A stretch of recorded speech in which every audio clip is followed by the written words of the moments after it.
오늘의 말씀은 요한복음 5장 1절부터 15절까지 말씀입니다. 그 후에 유대인의 명절이 되어 예수께서 예루살렘에 올라가시니라. 예루살렘에 있는 양문 곁에 히브리 말로 베데스다라 하는 못이 있는데 거기 행각 5이 있고 그 안에 많은 병자, 맹인, 다리 저는 사람, 혈기 마른 사람들이 누워 물의 움직임을 기다리니 이는 천사가 가끔 못에 내려와 물을 움직이게 하는데 움직인 후에 먼저 들어가는 자는 어떤 병에 걸렸든지 낫게 되밀어라. 거기 38해 된 병자가 있더라. 예수께서 그 누운 것을 보시고 병이 벌써 오래된 줄 아시고 이르시되 내가 낫고자 하느냐? 병자가 대답하되 주여, 물이 움직일 때에 나를 못에 넣어주는 사람이 없어 내가 가는 동안에 다른 사람이 먼저 내려가나이다. 예수께서 이르시되 일어나 내 자리를 들고 걸어가라 하시니 그 사람이 곧 나아서 자리를 들고 걸어가니라. 이날은 안식일이니 유대인들이 병 나은 사람에게 이르되 안식일인데 내가 자리를 들고 가는 것이 옳지 아니하니라. 대답하되 나를 낫게 한 그가 자리를 들고 걸어가라 하더라 하니 그들이 묻되 너에게 자리를 들고 걸어가라 한 사람이 누구냐 하되 고침을 받은 사람은 그가 누구인지 알지 못하니 이는 거기 사람이 많으므로 예수께서 이미 피하셨음이라. 그 후에 예수께서 성전에서 그 사람을 만나 이르시되 보라, 내가 나았으니 더 심한 것이 생기지 않게 다시는 죄를 범하지 말라 하시니 그 사람이 유대인들에게 가서 자기를 고친 이는 예수라 하니라. 네, 우리가 이제 요한복음 어느덧 5장까지 왔습니다. 그 앞선 내용들을 우리가 다 기억하죠? 예수님께서 6월절에 절기를 지키시기 위해서 예루살렘에 오셨습니다. 그리고 예루살렘에서 표적을 행하셨어요. 그런데 그 표적이 정확하게 어떤 내용인지는 성경에 나와 있지 않습니다. 하지만 그 표적을 보고 사람들이 예수님을 믿기 시작했습니다. 그리고 예수님은 6월절 이후에 어느 정도의 기간 동안에 이 유대 땅에서 사역을 하셨습니다. 인지도가 많이 올라가셨죠? 그래서 심지어 그 당시에 유명한 세례 요한에게 사람들이 가는 그런 빈도보다, 그런 숫자보다 사람들이 예수님께로 더 많이 올 정도로 유대 땅에서 지명도가 높아지는 그러한 상황까지 가셨습니다. 그런데 예수님께서 그 일이 곧 세례 요한을 찾아가는 사람들보다 예수님을 찾아가는 사람들이 더 많다 하는 그 이야기가 바리새인들의 귀에 들린 것을 아시고 지금은 예수님께서 그들의 손에 잡히실 때가 아니었기 때문에 예수님께서 그때를 아셨기 때문에 유대를 떠나서 갈릴리로 다시 올라가십니다.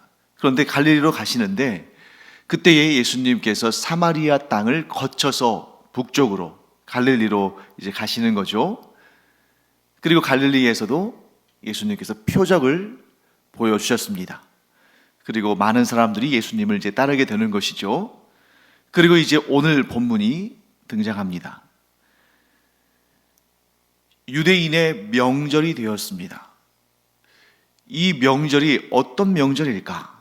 오늘 본문에 정확히 나와 있지 않기 때문에 우리가 어떤 명절인지 어떤 절기인지 정확히 알 수는 없습니다. 그런데 제 생각으로는 일단 6월절은 아닌 것 같아요. 왜냐하면 이 요한복음에는 6월절이 아주 특별하게 언급이 되고 있습니다. 아마도 예수님께서 십자가에 달려 죽으시고 부활하신 그런 사건들이 이 6월절과 좀 연결되어지기 때문에 이 6월절에 대한 특별한 그러한 또 관심, 또 언급 이런 것들이 있을 수 있겠죠. 그래서 요한복음에 6월절이 3번 언급되어 있기 때문에 그래서 예수님의 공생의 사역을 3년으로 잡는 그러한 전통이 지금까지 있어 왔죠. 그렇기 때문에 만일 오늘 본문에 나오는 명절이 유월절이라면 아마 요한은 다른 본문에서 그렇게 했듯이 분명히 여기에서도 유월절이라고 언급을 했을 겁니다. 그런데 유월절이 아니기 때문에 언급을 안 한 거겠죠. 그렇다면 이 절기가, 이 명절이 언제일까? 가장 큰 후보는 이스라엘의 3대 절기인 칠칠절. 이 칠칠절은 다른 말로 하면 맥추절이라고도 하고 또 오순절이라고도 하죠. 이 칠칠절이든지 아니면 수장절 혹은 초막절, 장막절이라고 하는 그런 초막절, 장막절, 수장절 다 같은 말입니다. 그 절기든지 아니면 이런 3대 절기까지는 아니지만 이스라엘 사람들이 많이 지키는 수전절이든지. 그런데 여러 어떤 조건들을 고려해 보고 또 시간적인 그러한 순서들을 쭉 제시해 볼 때 아마도 가을에 지키는 그 절기, 곧 초막절 혹은 장막절 혹은 수장절이라고 부르는 그 절기이지 않을까 하고 추측을 해봅니다. 자, 왜냐하면 6월절은 대략 3월경에 있습니다. 우리 달력으로, 우리의 그 칼렌더로 3월경이에요. 그런데 만일 이 본문에 나오는 명절, 그 절기가 칠칠절 혹은 오순절, 맥추절이라고 말한다면 대략 한 50일 정도밖에 차이가 안 나는 겁니다. 그러니까 지금 6월절은 3월경, 그리고 이 칠칠절, 이 칠칠절은 그로부터 7주 후니까 대략 한 5월경 이렇게 되는데, 그 5월경이라고 하기에는 예수님께서 6월절 절기를 지키시고 유대에서 사역하시고 사마리아 땅에서 사마리아 그 수가성에서 여인을 만나시고 다시 갈릴리로 가셔서 거기에서 또한 표적을 보이시며 사역하시는, 그리고 나서 또 이동해서 예루살렘에 또 오시는 이 7주 정도 되는 시간 동안에 이게 과연 가능할 것인가? 2달도 채 되지 않는 그 기간 동안에 오늘날처럼 비행기를 탄다든지 열차를 탄다든지 자동차를 탄다든지 그러면 또 이런 이동이 좀 수월하겠습니다만, 이 당시에는 전적으로 걸어 다녀야 되는 거잖아요. 그러니 걸어서 그 먼 거리를 이동하면서 사역도 하면서 하기에는 이 절기를 칠칠절로 보기는 좀 무리가 있다. 그리고 수전절로 보기에는, 수전절은 또 12월경이거든요. 우리의 달력으로. 그럼 그때는 추운 때입니다. 그 추운 때에 베데스다 못 근처의 사람들이 그 못에 들어가려고 기다리고 있을 가능성은 별로 없겠죠. 그러니까 대략적으로 우리로 따진다면 가을 정도에 있는, 대략 한 10월 정도에 있는 이런 초막절 혹은 장막절, 수장절이라고 하는 이 가을의 절기이지 않을까 하는 그러한 추측을 하게 됩니다. 자, 이렇게 길게 설명드린 이유는 뭐냐면 어떤 절기냐, 그게 중요한 것이 아니라 지금이 명절, 곧 이스라엘의 가장 중요한 절기이자 잔치 분위기고 축제와 같은 그러한 즐거움이 있는 명절이라는 거죠. 그런데 그 명절, 그 축제가 펼쳐지는, 이스라엘 전역에서 가장 많은 사람들이 모여들어서 기뻐하고 즐거워하고 하나님께 풍성한 예물을 드리고, 또한 그 가족과 친척끼리 모여서 또 함께 잔치를 벌이는 그 떠들썩한 예루살렘에서 가장 명절 같지 않은 곳, 가장 우울한 곳, 가장 고단한 곳, 가장 비참한 곳이 어딜까? 그것이 바로 이 베데스다 못이라는 것입니다.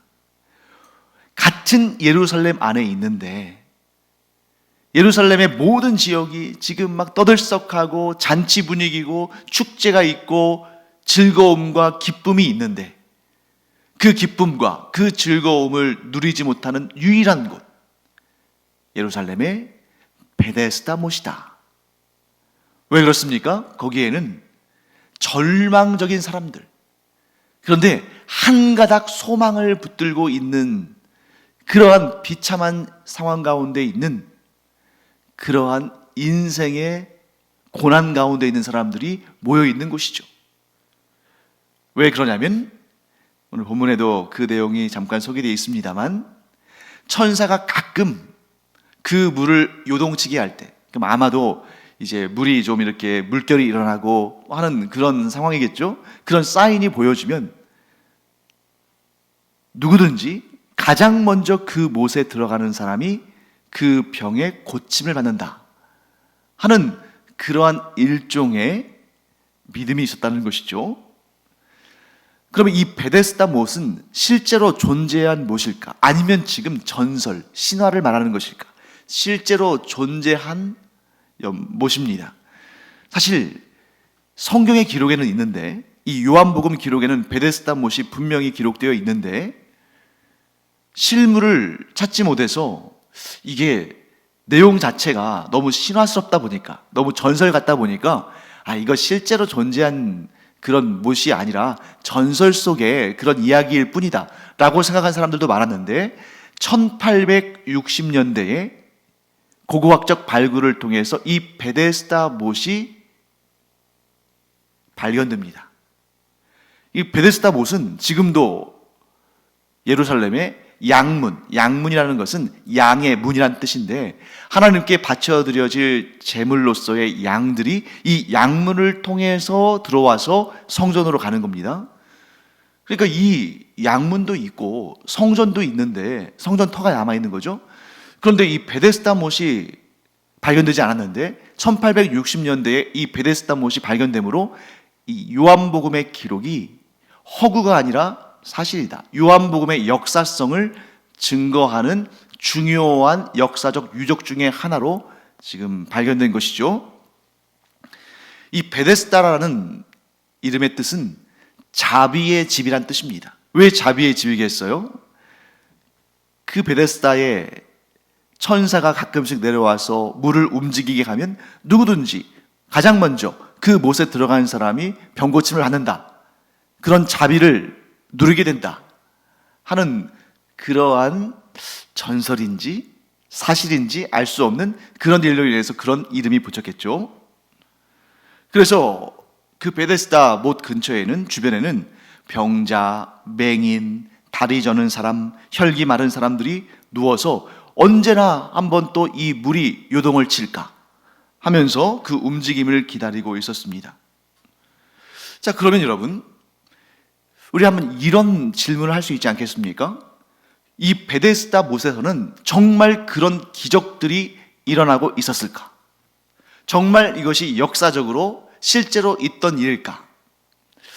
저는 두 가지 차원에서 생각해 볼 수 있다고 생각합니다.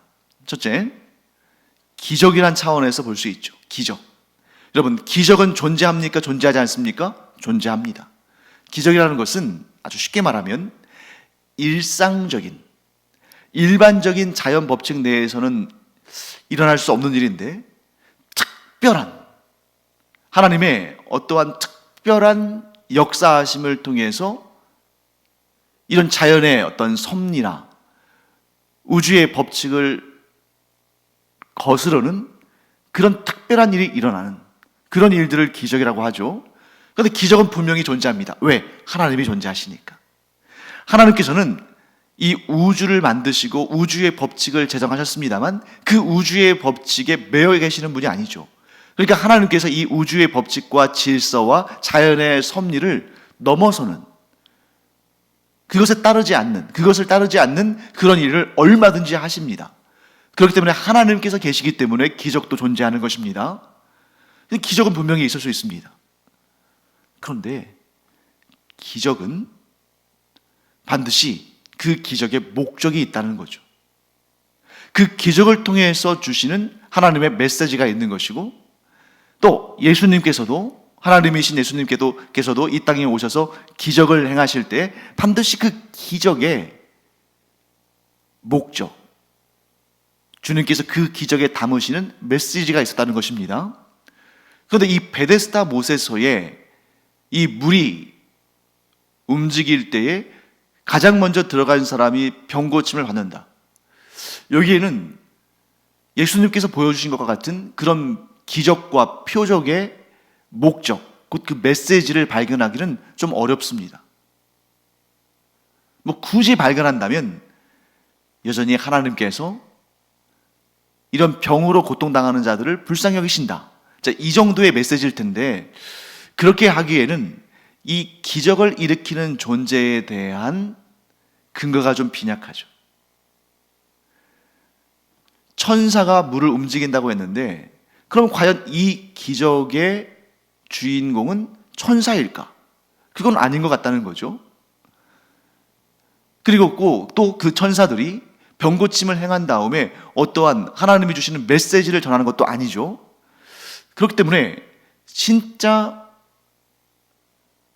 이 베데스다 못에서 병고침의 기적이 나타났을까 하는 것에 대해서는 저는 좀 부정적으로 봅니다. 그러니까 아마도 이 일은 누군가가 무심코 한 말이든지 아니면 누군가가 경험하긴 했는데 이게 기적이 아니라 병이 고쳐지긴 했지만 이게 기적적인 역사가 아니라 다른 그런 어떤 요인이 있는데 그것을 기적으로 말하면서 좀 과장되게 말하는 것이 지푸라기라도 잡으려고 하는 이러한 절실한 사람들에게 맹신되어지는 일종의 신화나 전설이지 않을까 하는 그런 생각을 하게 됩니다. 자, 두 번째, 어떤 차원에서 접근할 수 있냐면 실제로 병고침이 이루어졌을 수도 있죠. 그런데 그 병고침이 과연 기적일까? 병고침이 이루어질 수는 있지만 그것을 또 기적이라고 단정할 수는 없다. 이런 관점에서 볼 수도 있겠죠. 예를 들면 이런 것입니다. 자, 이 38년 동안 병을 앓은 이 병자가 예수님께 이렇게 하소연하는 말이 있었습니다. 내가 38년이나 병을 앓고 거동이 불편한데 내가 병고침을 받으려고 이곳에서 오래 있었다. 그런데 천사가 내려와서, 천사가 눈에 보이진 않지만 이게 물이 움직이는, 물결치는 모습을 보면서 천사가 임했다고 생각했던 것 같아요. 그런데 이 실로암이라는, 이 베데스라는 이 못이 아마도 샘물 형태였기 때문에 간혹 이렇게 물이 한꺼번에 많이 치솟아 올라서 물이 평소보다 많이 움직이는 그런 때가 자연적으로 있을 수 있는 거죠. 그런데 그런 모습을 보면서 평소보다 조금 더 강하게 물결이 요동치는 모습을 보면서 이것은 천사가 온 것이구나 라고 사람들이 그렇게 생각했을 가능성이 큽니다. 그런데 이 38년 된 병자가 뭐라고 말하냐면 내가 물로 내려가려고 막 하면 벌써 누군가가 그 물에 들어가서 제가 그 물에 들어갈 수가 없는, 병고침을 받을 수 없는 그런 상태로 지금까지 왔습니다 하고 예수님께 하소연하는 것입니다. 그런데 여러분 한번 생각해 보세요. 그 베데스다 못 주변에 많은 사람들이 있을 텐데 병든 사람도 있고 또 맹인도 있고 많은 사람이 있었을 텐데 언제 물이 움직일지 모르잖아요. 그러니까 사람들이 이렇게 넋놓고 거기를 바라보고 있었을 겁니다. 그런데 그때 물이 갑자기 움직이기 시작할 때 누가 가장 먼저 그 못에, 그 베데스다 못에 들어갈까요? 그 중에서 가장 빠른 사람. 그러면 누가 가장 빠른 사람일까요? 그 중에서 가장 건강한 사람. 그러니까 정작 중증 환자들, 또 아주 좀 강도가 큰 그러한 장애를 가진 사람들, 정말 도움이 필요하고 정말 병고침이 절실한 사람들은 못 들어가는 겁니다. 도리어 그들 가운데 그나마 병증이 약한 사람, 그나마 건강한 축에 들어가는 사람, 그나마 자연적으로 치유될 가능성이 있는 사람들, 이런 사람들이 막 먼저 빨리 어떤 경우 막 뛰어서 그 물에 들어가겠죠. 그러면 그 사람은 몇 년 혹은 몇십 년 이렇게 병으로 고생한 사람들과는 달리 좀 자연적으로 치유될 가능성도 있고, 거기에다가 우리 플라시보 효과와 같이 내가 이 베데스다 연못에 가장 먼저 이 물이 요동칠 때 가장 먼저 들어갔으니까 나는 반드시 나을 거야. 그 사실은 그 안에 있는 병이 낫지 않았음에도 나은 것처럼 그렇게 생각하고 그것이 병 치료를 빠르게 할 수도 있었을 것이고, 혹은 병 치료가 되지 않았다 할지라도 본인은 병 고침 받았다고 말하고 다녔을 수도 있는 거죠. 하여튼 이런 관점, 정말 기적일 수도 있고 혹은 기적이 아닐 수도 있는, 그러나 기적이라고 하기에는 그 표적에 대한 의미가 예수님과 같이 정확하지 않았기 때문에 기적일 것 같지는 않고 좀 전설일 것 같고, 또 상대적으로 건강하고 힘이 있는 사람이, 나을 가능성이 큰 사람이 먼저 들어갔을 것이기 때문에 그러한 전설이 계속 유지되는 그런 곳이지 않았을까 하는 그런 생각이 듭니다.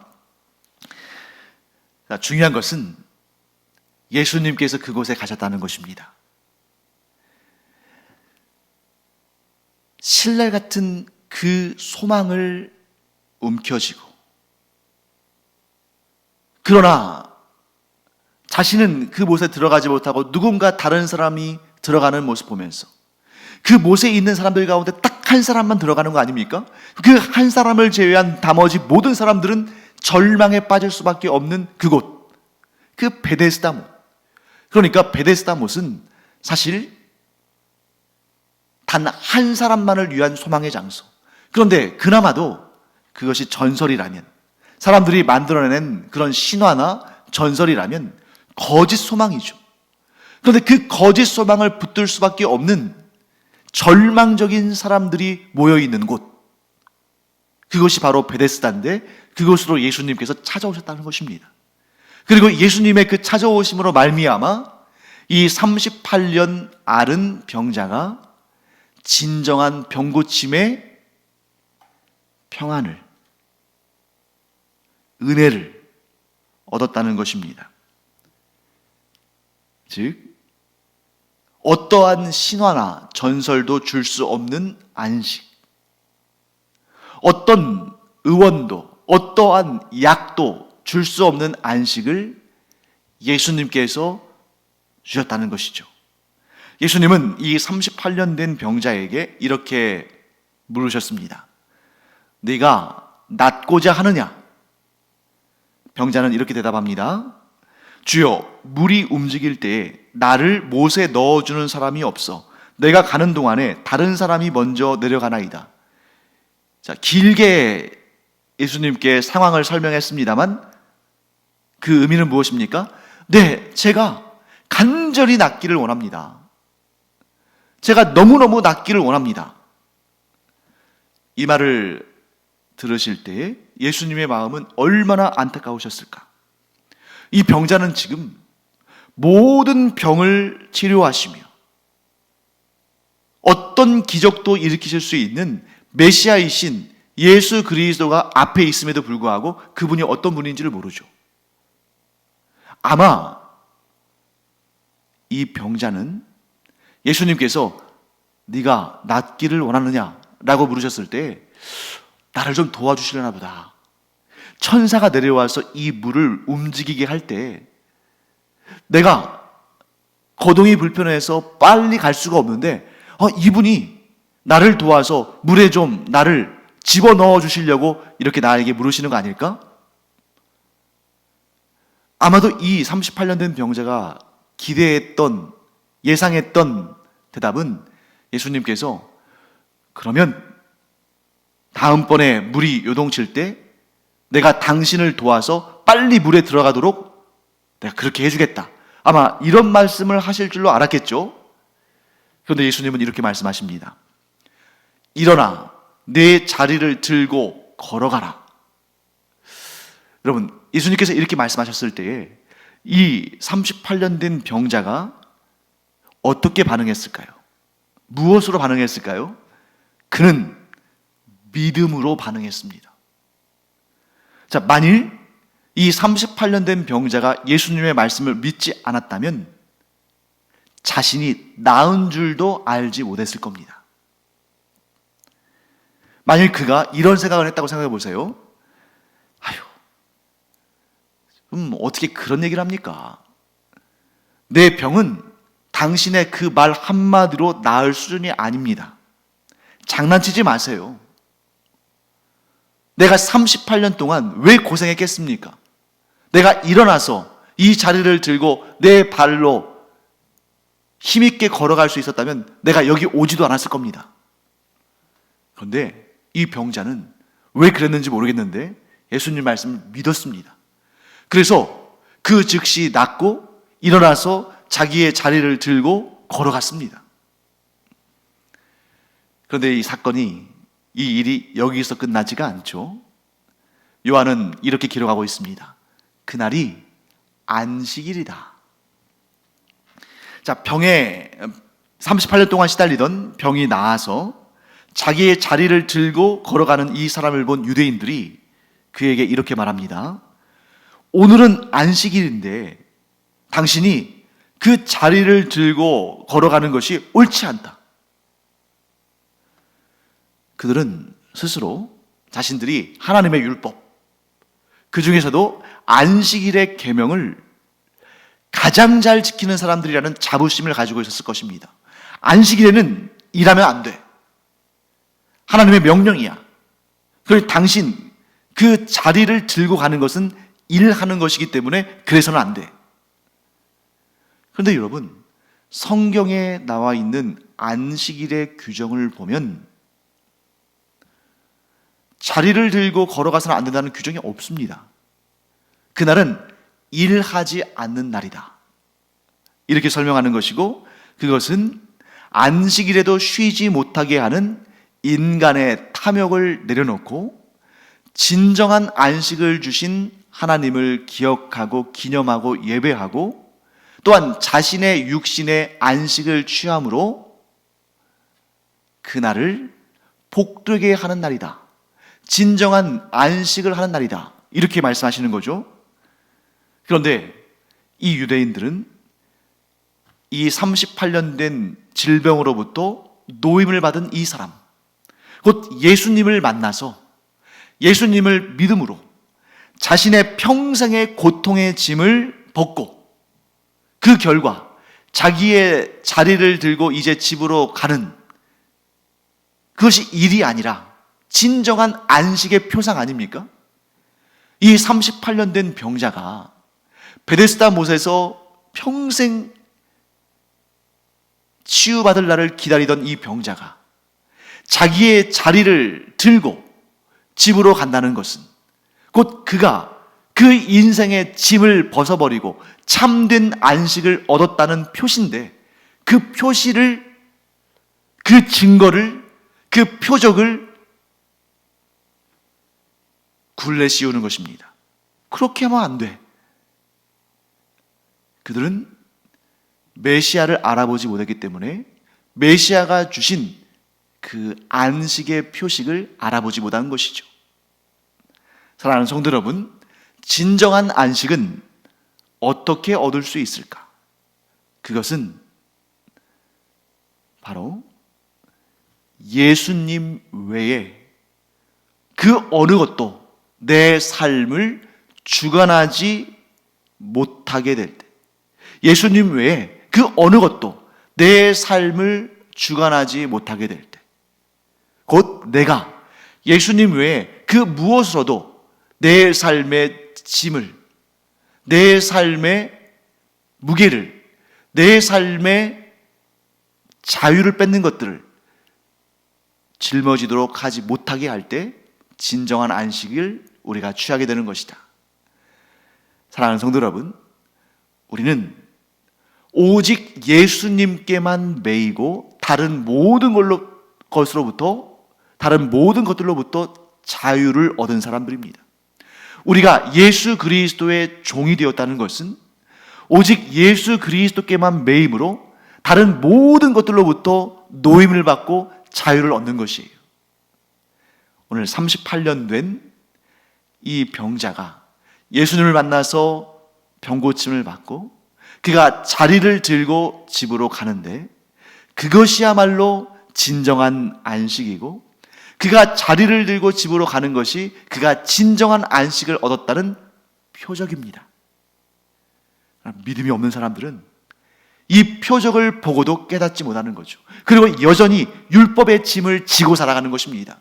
율법의 모든 짐을, 그 모든 짐으로부터 우리를 구원하시고 자유케 하신 예수님을 만나지 못했기 때문에 그들은 여전히 그 무거운 짐을 지고 자신들만 그 짐을 질 뿐만 아니라 다른 사람들까지 그 짐을 지워서 그들도 그 무거운 짐을 지고 살게 하는 그런 안타까운 삶이 그들에게 있었다는 것이죠.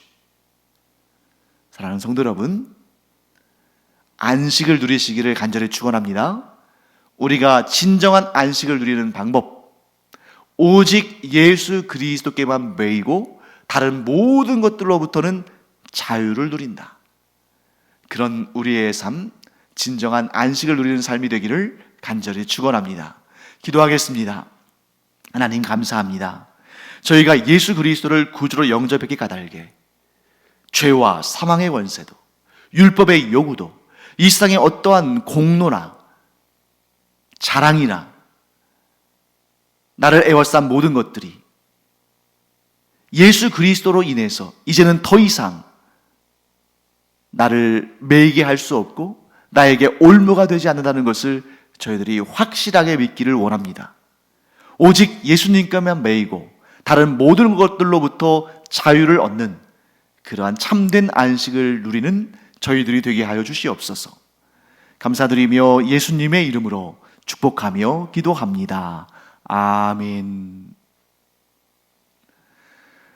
예수님을 믿는다는 것은 우리에게 참 자유가 주어졌다는 것이죠. 그러므로 우리가 예수님을 믿은 다음에는 우리를 얽어매는 모든 것들, 방금 전에 나온 그런 신화나 전설이나 사회적인 그러한 어떤 그 선입견들이 있지 않습니까? 우리를 제약하는 그런 모든 것들로부터 우리는 자유를 누려야 됩니다. 예수 안에서 참된 자유를 누리는 우리가 되기 바랍니다. 기도하겠습니다.